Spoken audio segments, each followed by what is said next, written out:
안녕하세요. 점성학 프로 5번째 시간입니다. 지난 시간에 태양 사인에 대해 설명을 드렸는데요. 그런데 태양 사인 하나만 가지고는 할 수 있는 이야기가 별로 없어요. 어떤 분야로 가면 성공할지, 무슨 낙으로 사는 건지, 이런저런 인생의 세부 사안들을 이야기하려면 태양 사인만으로는 부족합니다. 그래서 다른 행성들의 사인들도 봐야 하는 것이랍니다. 달, 수성, 화성 등 기타 행성의 사인들은 그 사람의 무의식, 사고방식, 행동방식, 행복과 불행 등 태양 사인에서 보지 못하는 그 사람의 특성을 알려주지요. 그럼 각 행성별로 12사인을 어떻게 해석하는지를 알아보겠습니다. 인터넷을 보면 각 행성들이 어떤 주제를 가리키는지를 정리해 놓은 것을 찾을 수 있죠. 태양은 자의식이라면 달은 무의식, 수성은 지적 능력, 금성은 감각, 화성은 의지력이라고 합니다. 그리고 목성은 삶의 즐거움, 토성은 삶의 굴레라고 하지요. 이러한 주제들은 인생을 구성하는 여러 단면들입니다. 이런 이론이나 원리는 간단 명료하고 쉽게 이해됩니다. 그런데 실제 현실에 적용할 때는 어떻게 해야 하는 것인지 막연합니다. 배우는 입장에서는 그러한 코드들을 실제 인생에 어떻게 적용하고 해석하는지 그 샘플이 필요한 거예요. 그래서 배우는 단계에서 여러분에게 도움이 되는 방법을 하나 소개해 드리려 합니다. 이 화면은 제가 만들어서 운영하는 사이트입니다. 로그인을 하면 이런 화면이 나오고요. 이렇게 사람 이름과 생년월일시를 입력하는 창이 뜹니다. 정보를 입력하면 이런 화면이 나오죠. 이 사이트가 널리 알려져 있지는 않지만 해석 예문들이 많기 때문에 배우는 사람에게는 유용합니다. 첫 화면은 일반 천궁도 프로그램과 같습니다. 처음에는 딱 봐도 어지럽고 갈피가 잡히지 않죠. 그런데 아래를 보면 이렇게 사인 해석, 하우스 해석, 노드 해석 메뉴들이 있는데요. 여기에는 참고가 될 수 있는 해석법과 예문들이 들어 있습니다. 그럼 태양 사인 해석을 한번 볼까요? 이 사람은 태양이 염소 자리에 있네요. 태양이 염소 자리에 있을 때 태양 사인을 해석하는 원리에 대한 간단한 설명이 여기 있네요. 태양은 인간형, 자의식,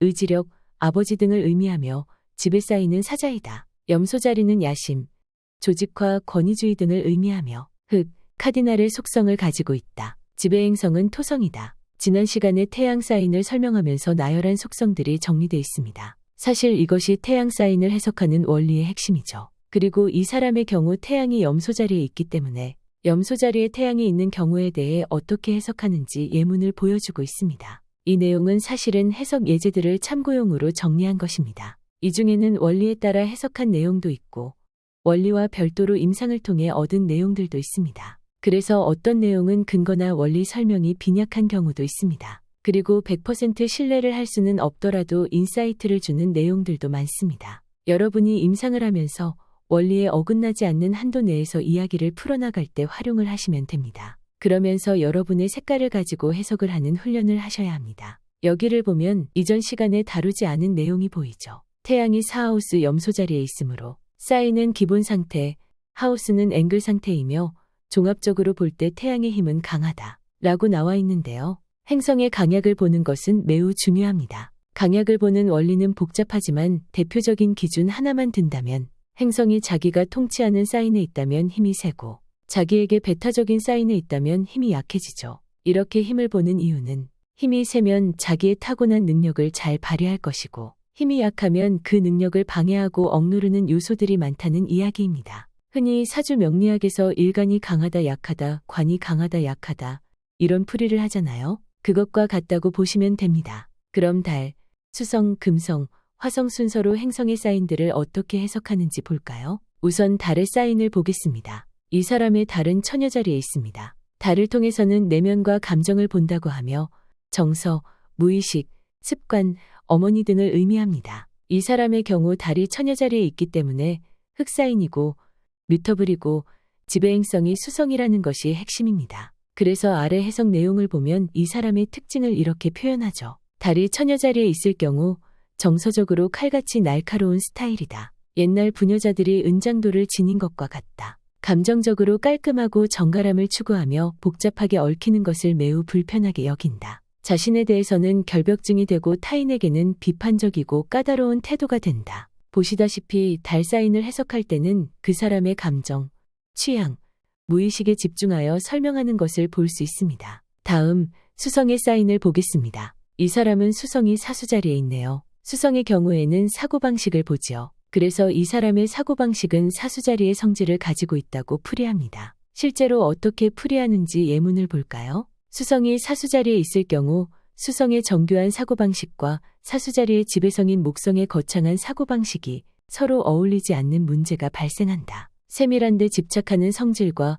큰 그림을 그리는 성질은 서로 방향성이 다르다. 그래서 논리적으로 앞뒤가 맞지 않거나 정교성 부족으로 무너지는 위험이 있다. 업무적으로는 가급적이면 구체적인 책임이나 리스크가 없는 분야가 안전하다. 뭔가 좀 복잡하게 이야기했지만 쉽게 요약하면 생각을 대강대강 하기 때문에 문제가 발생한다는 거예요. 좋게 이야기하면 디테일보다는 큰 그림을 그린다고 보면 되겠죠. 다음 금성의 사인을 보겠습니다. 이 사람의 금성도 수성처럼 사수자리에 있네요. 금성에서는 대표적으로 애정관을 볼 수 있어요. 사수자리이니 목성의 영향을 받아 낙천적이고 불사인이면서 뮤터블 사인이므로 급하고 변화가 많겠다는 것이 짐작되죠. 그럼 풀이를 한번 읽어볼까요? 사수자리에 금성이 있을 경우 사수자리를 지배하는 목성으로 인해 이상주의적인 애정관을 가지기 쉽다. 현실에 존재하지 않는 사랑이나 세상에서 가장 멋진 사랑을 기대하기 때문에 현실적인 애정관계에서 실망을 느끼는 경우가 많다. 더 나은 사랑을 찾다 보면 애정 편력이 많고 대상을 만나면 서슴지 않고 적극적으로 대시를 한다. 이 풀이를 보면 대략 목성, 불사인, 뮤터블 사인의 특징을 애정에 맞춰 해설한 것으로 보이네요. 다음 화성의 사인을 볼까요? 공교롭게도 이 사람의 화성도 수성, 금성과 같이 사수자리에 있네요. 세 행성이 같은 사인에 있지만 각기 해석 내용이 완전히 달라지지요. 사수자리의 화성은 어떻게 해석되는지 한번 볼까요? 화성이 사수자리에 있을 경우 일하는 스타일이 자유분방하고 한계도 경계도 없다. 사수자리를 지배하는 목성의 이상주의와 결합하여 낙천적이고도 현실에 얽매이지 않는 정열이 넘치지만 그것이 때로는 통제불능 상태가 되기도 한다. 계획성과 조직성이 뒤따라줘야 한다. 화성이 사수자리일 경우 결정적으로 계획성과 조직성의 문제를 지적하네요. 금성이 사수자리일 경우에는 애정 편력이 문제가 되고 수성이 사수자리일 경우에는 대강대강 생각하는 것이 문제였지요. 이렇게 주제가 바뀜에 따라 같은 사인도 그 해석이 바뀌지요. 그럼에도 불구하고 이 세 가지 해석의 공통점은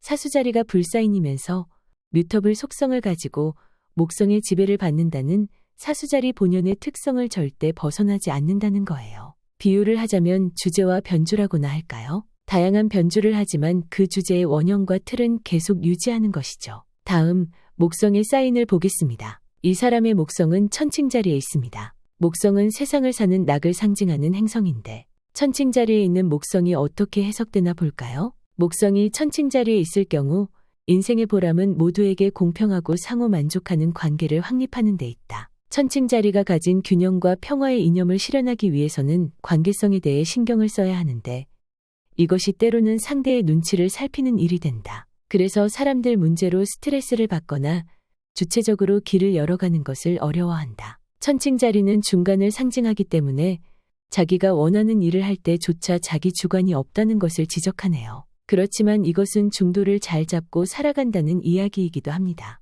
장점이 되는지 단점이 되는지는 보기에 따라 달라지죠. 다음 토성을 한번 보겠습니다. 이 사람의 토성은 계자리에 있네요. 토성이 어느 사인에 있는지를 보면 그 사람의 책임과 의무가 무엇인지를 알 수 있죠. 그것은 숙명적으로 벗어날 수 없는 굴레일 수도 있습니다. 이 사람의 토성은 달이 지배하는 계자리에 있기 때문에 그 굴레라는 것은 계자리를 지배하는 달, 즉 가정이나 모성과 연관된 것입니다. 그럼 풀이를 한번 볼까요? 토성이 계자리에 있을 경우 가정 형편을 극복하는 실현을 통해 발전한다. 모든 가정이 따스한 모성애로 가득 차거나 유복할 수는 없는 법이다. 가정이 불편하다는 것은 곧 편히 쉴 데가 없다는 의미이자 일찍이 독립하여 자신의 터전을 마련하고 강하게 되는 계기가 된다. 요약하자면 계자리가 상징하는 가정과 어머니가 일종의 굴레처럼 작용한다는 것이죠. 그것을 극복해야 하는데 만일 토성이 약하면 항상 이 문제가 따라다니고 만일 강하면 쉽게 극복된다고 봅니다.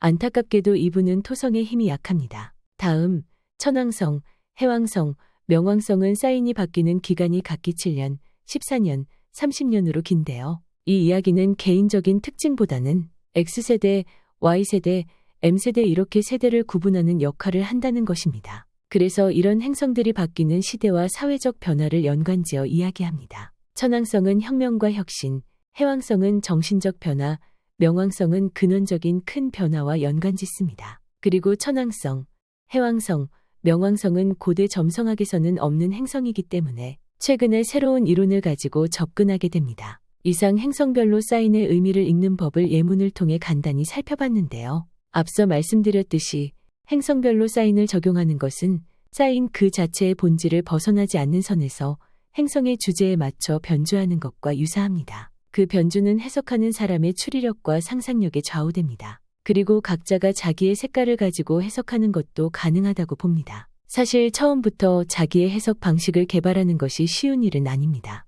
그러기 위해서는 많은 사람의 천공도를 보면서 해석해보는 것이 답입니다. 제가 앞서 소개해드린 앱은 그런 연습을 하는데 도움이 많이 될 것 같습니다. 컴퓨터나 모바일 인터넷을 사용할 경우에는 koreanastrology.org로 접속하시면 되고, 핸드폰 앱으로 설치해서 사용하고자 하실 경우에는 구글이나 애플 앱 스토어에 들어가셔서 점성학 입문을 검색하시면 됩니다. 인터넷, 모바일 앱 모두 내용이 거의 같으니까 어느 것을 사용해도 무방하십니다. 아무쪼록 여러분의 공부에 도움이 되기를 바랍니다. 그럼 다음 시간에 다시 뵙겠습니다. 감사합니다.